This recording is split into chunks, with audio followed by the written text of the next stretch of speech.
若尔盖大草原，位于青藏高原东部的四川省阿坝藏族羌族自治州，平均海拔3500米，是中国最美的湿地草原。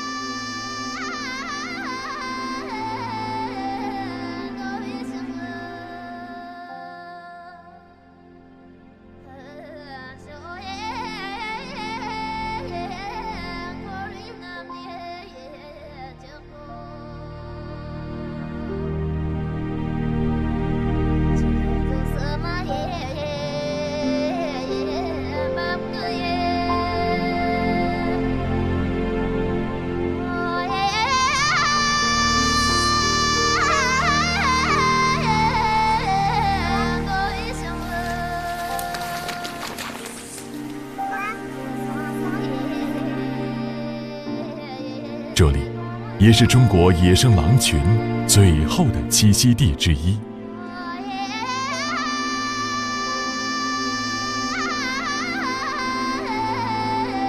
随着格林一天天长大，凹长的小手早已不能满足小狼的捕食需求。为了让格林有更多的锻炼机会，他们需要寻找更广阔的猎场。满脑子浪漫幻想的卫一，带着少不经事的小狼，雀跃着投身于草原最美好的季节中。这才是一个城市姑娘梦想中的草原，人间的天堂。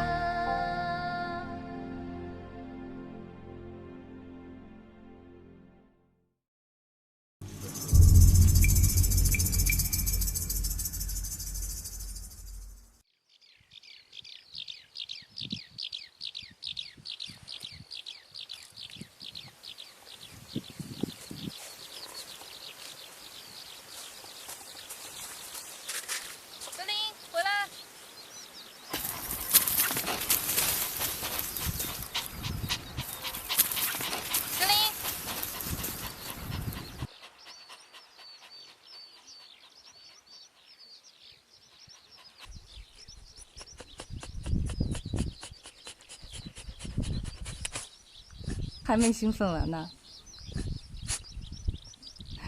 从现在开始，你要自己喂饱自己了。别搜啦，风干肉是应急的。你口渴，下山就有水泡子了。听话啊。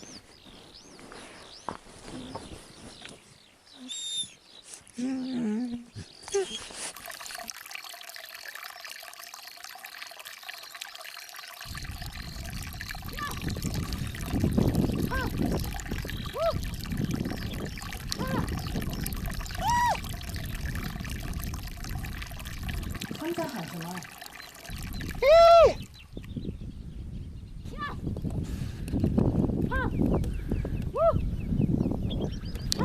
看，天上。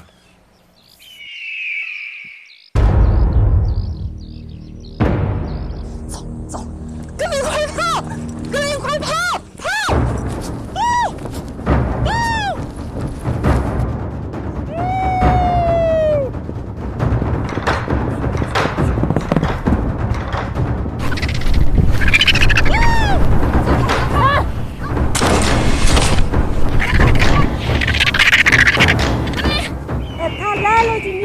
你不要喊！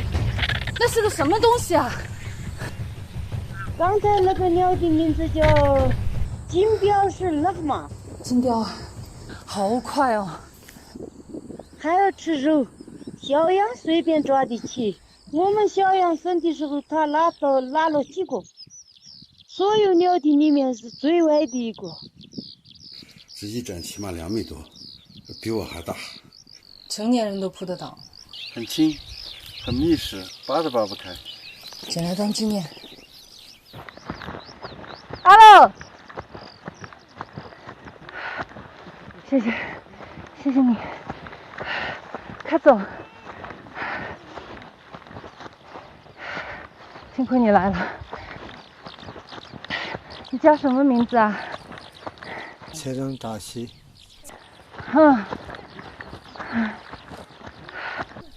哦，你们从哪里来的？成都。哦，你们这么一只狼，它是跟着我们的，它叫格林。我们一直养大它的，它的父母都被人打死了。那你们好，格林，过来。他那个它不认识，它不过来。狼是有点害怕的。这孩子看见狼、看见金雕，他也不怕，也不哭哈。跟我们讲个什么意思啊？认识了就不怕。啊，放流放养的娃些，迟早回见了。差一点下了，这个我们也这不对。对。都能对。什么意思啊？听不懂，没字幕。那么给你们讲。我刚刚看你在牵小孩，小娃娃走路不得行的，小孩也可能被抓走啊。肯定要抓走。抓活的也吃，小羊也吃。我第一次见识到雕，没有肯定人的地方，他肯定要抓吧。这么厉害。谢谢。你们就住在我们这儿吧。会给你们添麻烦吧？不会，我们这儿草场大得很，兔子和那个野兔多得很，兔狗和野兔多得很。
扎西的牧场周围只有少数牧民在这里延续着传统的游牧生活，他们逐水草而居，放牧牦牛和绵羊。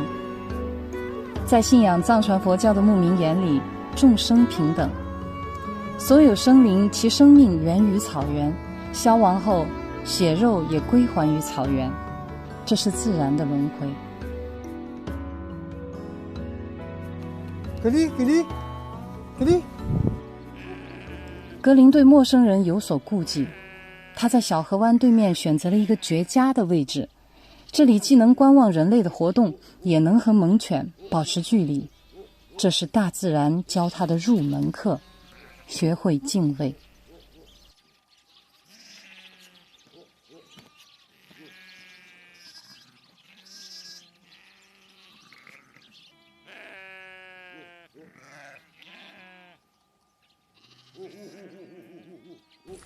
趴着就可以吃草，但只有跑起来才能吃肉。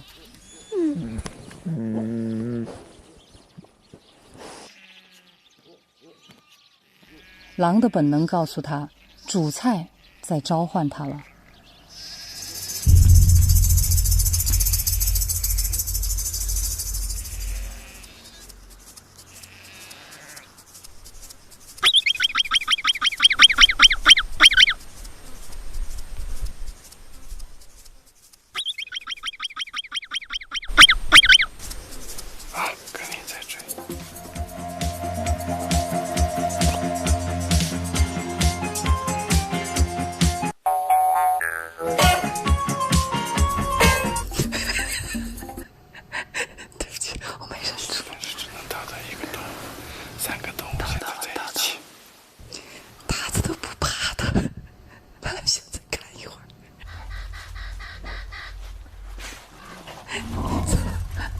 这个喊他长这么大了没见过这样的狼，长知识了。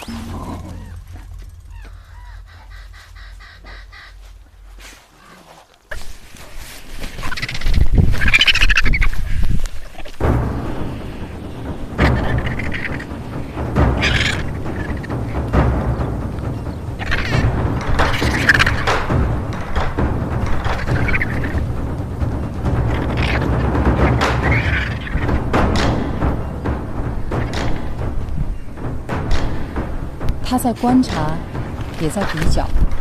比它小的可以被它吃掉，比它大的可能会吃掉它。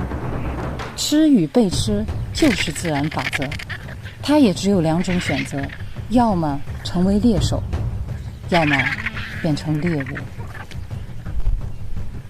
在野外，狩猎是狼生存的必须。一旦失败，格林只能饿肚子。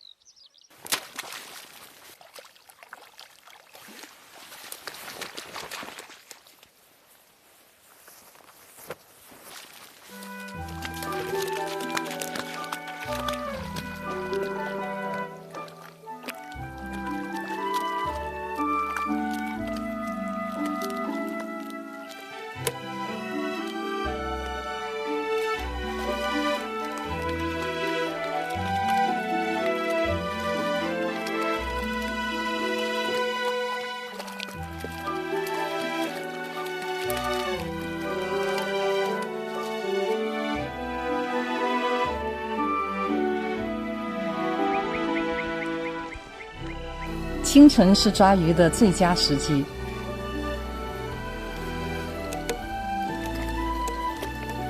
格林发现这时候的鱼几乎冻僵了。吃不完的食物，格林照旧藏起来。但这次，格林把食物藏在了狐狸的领地。狐狸没有抓鱼的本领，也不敢公然抢夺狼的猎获。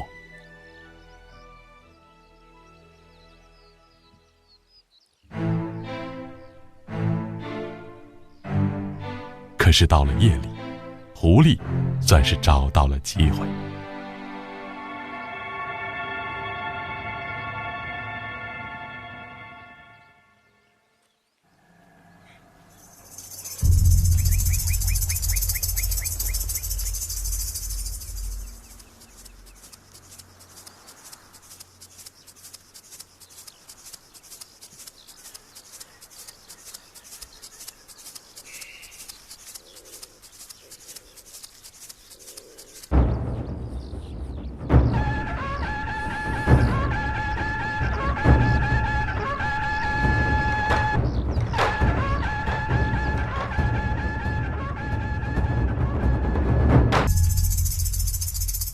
格林一直将狐狸赶到了山的那头。这片狐狸的领地归狼了，格林成了这块草坡的新主人。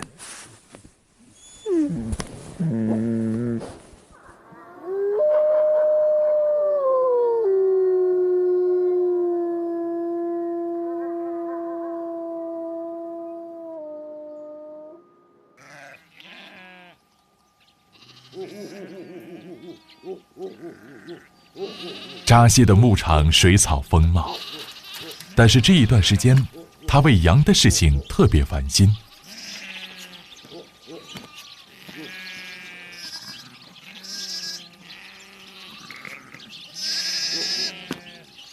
现在的羊群惰性很强，早上懒得出圈，晚上不想回圈。白天喜欢懒洋洋地趴在湿地上吃草，夜里窝在羊圈里拉屎撒尿都懒得站起来一下。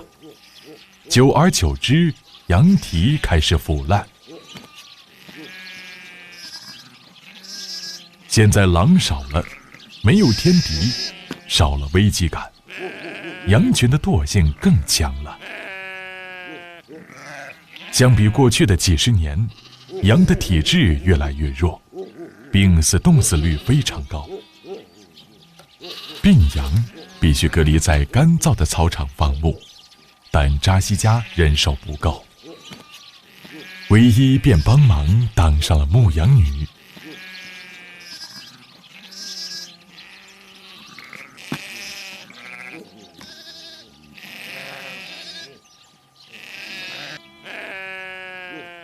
但是羊群特别能钻空子，赶了这头却跑了那头，总是难于管理。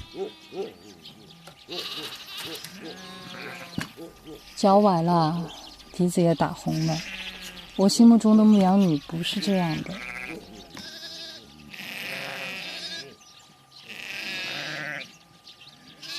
这羊根本不听我的，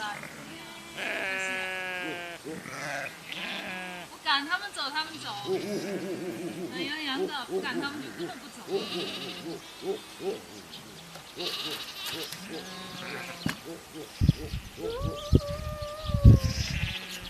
哎，你还嘲笑我哈！有本事你过来帮我放。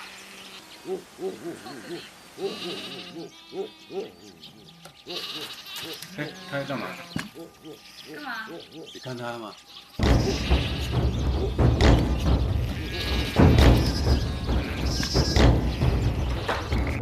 好这家伙！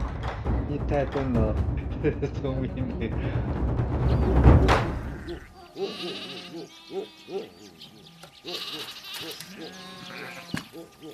走，再去赶一次，把他们赶回圈去。走吧。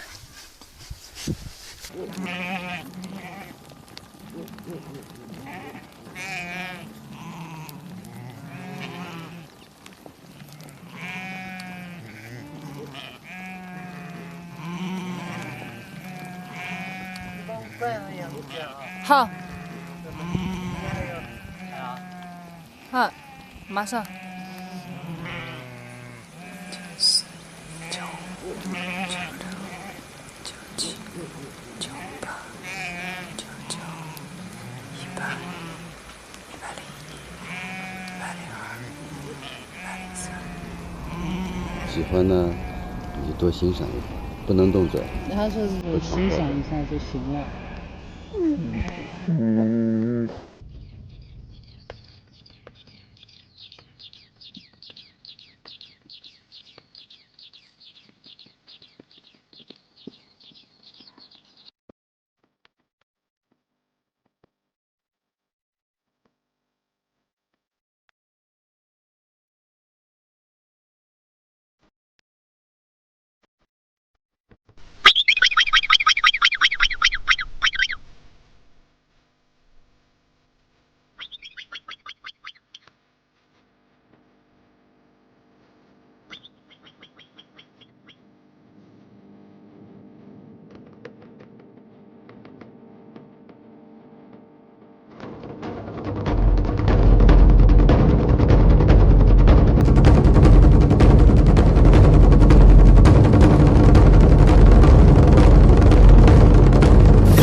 隔壁牧场有一只和格林年龄相仿的小母狗，聪明伶俐，但却并不讨牧场主的喜欢，既不看家，也不防狼，而且还喜欢和狐狸、野狼交朋友，索性将小母狗放野了。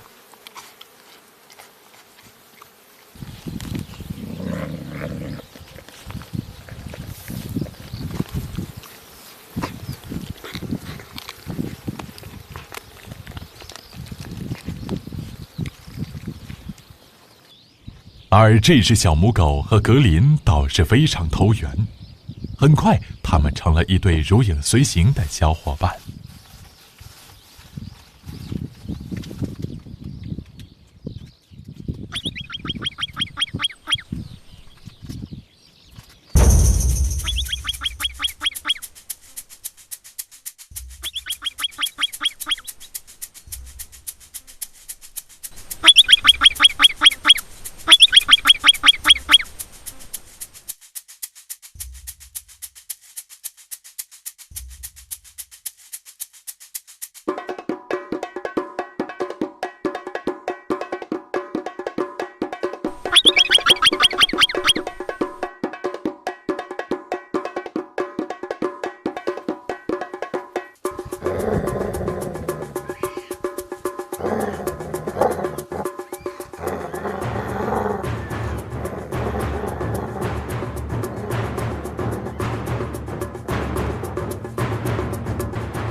菲林的捕猎技艺越来越好，还意外地收了个徒弟。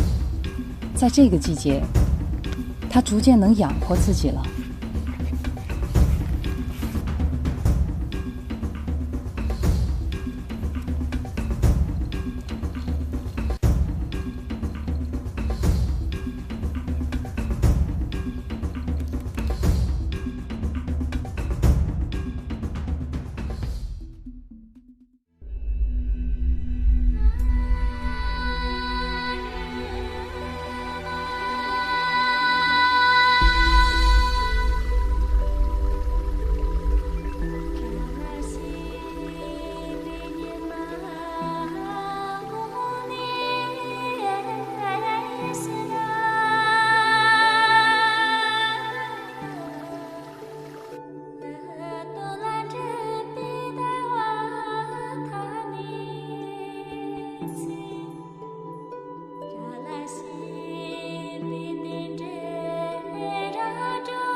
哪儿呢？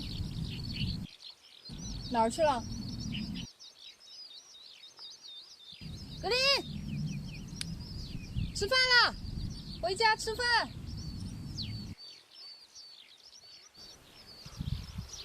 吃饭不积极，肯定有问题。做狼都那么忙。你家格林把纱窗往偷走，好多天了，医生要的不知道。什么叫偷啊？借。是有点反常哈。在那，在那，在那。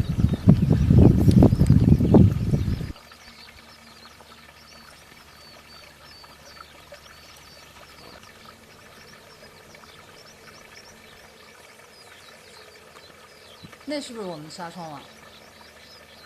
好像是。过去看看。把地位给我。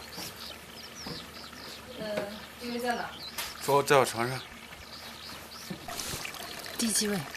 他就这儿，都是鱼。是。这么多鱼，这家伙知道到这儿来逮鱼。他把这个东西相当于拦网了，你看，这么多鱼，这个狼就在这儿来逮鱼。哇，这么多鱼啊！太狡猾了哈！是鲫鱼吗？小鲫鱼，这都是鱼。他把这往外头拽。估计大的都被他抓走了。小的他还看不上，所以我说他天到晚喜欢在这儿来。哦，这就是他今天抓出来的吗？这边的鱼大些。是活的。你看到这条大的？这条大吗？ 하루 뉴이一家西啊，就是小溪到大河的出水口这个地方挂了一个纱窗网，是不是你们弄的？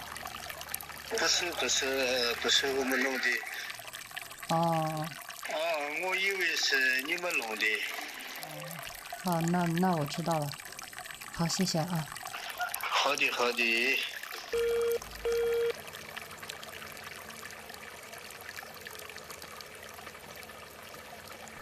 我终于知道那只流浪狗为什么喜欢追随它了。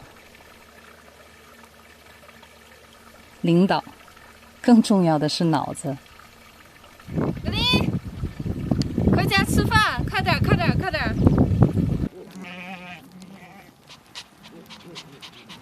孩子长大了，经常不按点回家，在外面有饭局了。雨季捕鱼可以以逸待劳了，格林有了更多的闲暇时间。每天他填饱了肚子，就回来分担我的工作。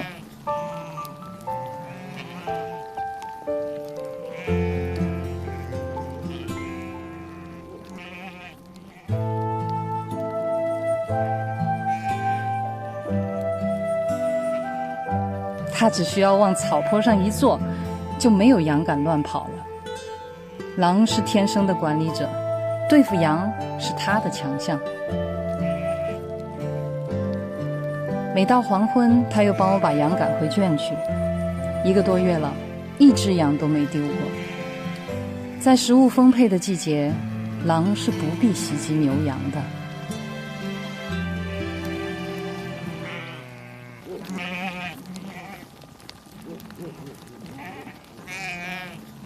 狼来了，羊群有了危机感。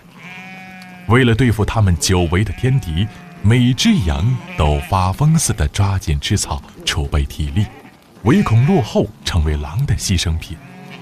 羊很快都上标了。你们肯定好乖啊！你们飞到这草原上吗？可以。你教他。肯定出来，肯定。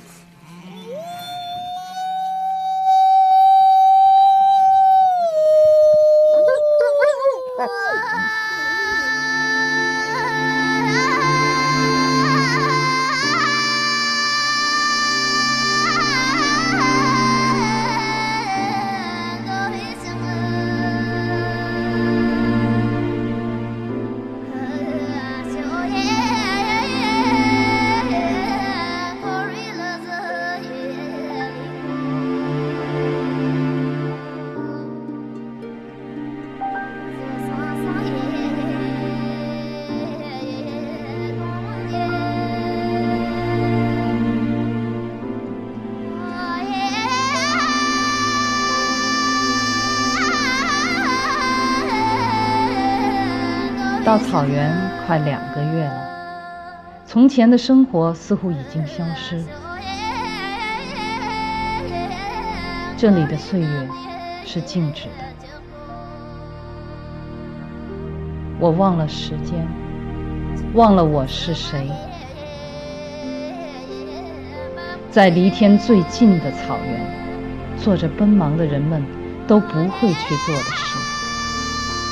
我的眼里只有他的成长，再给他时间，格林有希望回归原野。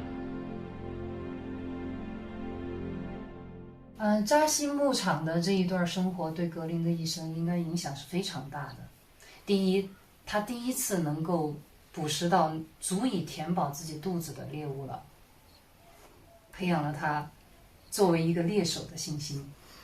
就是他小时候他是生活在一个2腿动物的世界里，他一到了这儿，牦牛、绵羊、马，还有这儿的狐狸呀，也包括这些野兔啊、旱獭呀，这全部都是4条腿。他可能从心里面觉得，咦，这个跟我更亲。你看我就是4条腿，我妈只有2条腿，好像我跟他们还更亲一点。然后他是看到什么他学什么，就像一个小孩子一样，他喜欢模仿。当他看到这个马的时候，马正在吃草，他也有模有样的跟马一样，他也在那儿吃草。结果吃了一会儿草以后，这个东西不好吃。这个旱獭的报警的声音一响起的时候，他本能的感觉到滴滴滴滴滴滴滴滴滴滴，哎，这个声音好像在电视里面听到过。然后他本能的就感觉这是他的主菜，本能的就想去追。格林第一次捕猎，他其实是非常的笨的。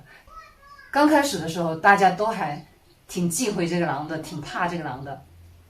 但是当这个格林一跑起来了之后，大家才发现，本来以为是个王者，结果是个青蜂。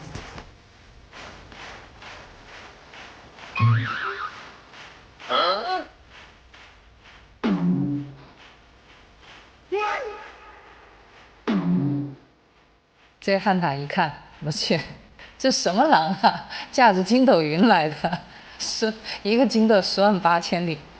我在摄像机当中看到的格林离旱獭的距离可能只有5-6米了，但是那个旱獭一点都不怕他，还直着身子在那儿，还在看，那獭子都不怕他，他们想再看一会儿。从那儿以后，每一次格林捕猎然后一群吃瓜群众，包括野兔。仲文富小枭，还有甚至围栏上的鸟，还有特别是那些旱獭，就坐在那个土包上，一群一群的吃瓜群众就在那儿看热闹，看热闹。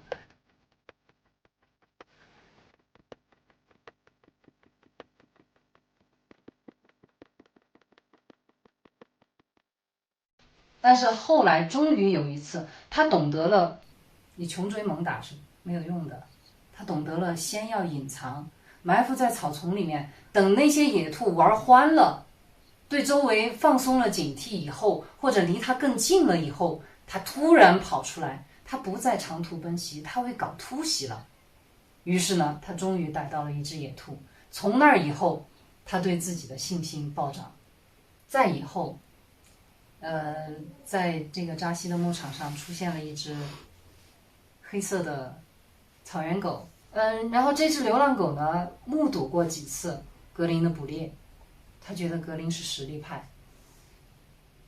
然后他那个狗当时心里可能想的，跟着狼有肉吃，但是我们都觉得那是一只小狼，它自己能填饱自己的肚子都不错了。但是呢，这只狗就是看好它，就是追随它。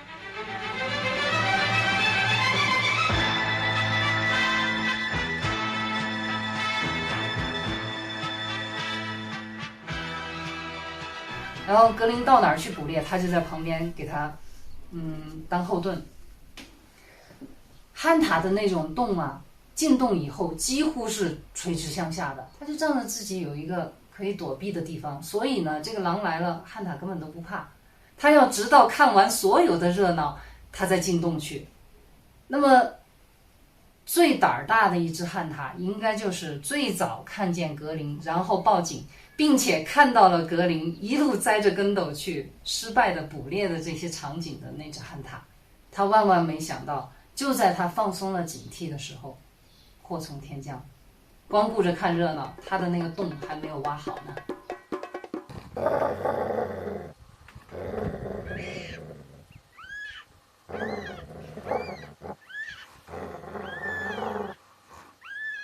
我觉得扎西牧场是格林在草原生活的第2个台阶，第1个台阶是獒场，对他的一种群体意识是在獒场建立的，然后在扎西牧场是一种生存意识，生存就是一种学习，学习也是生存。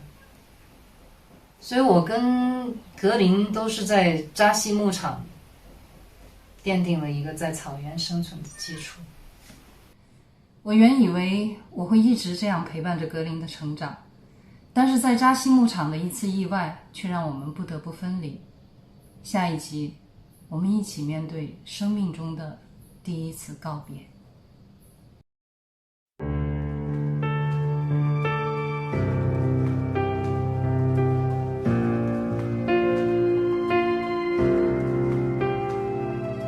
有人终将离开，雪花终将覆盖，遇见的那刻也是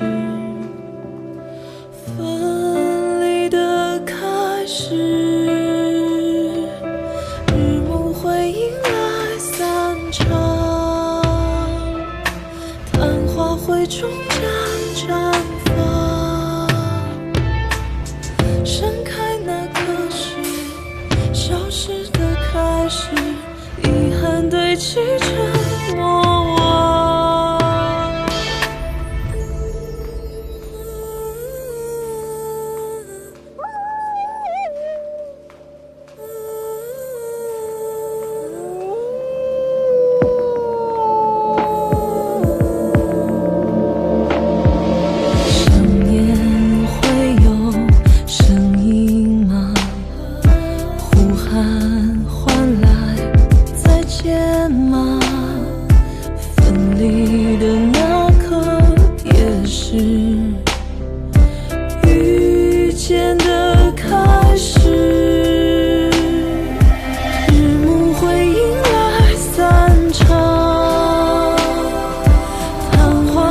中间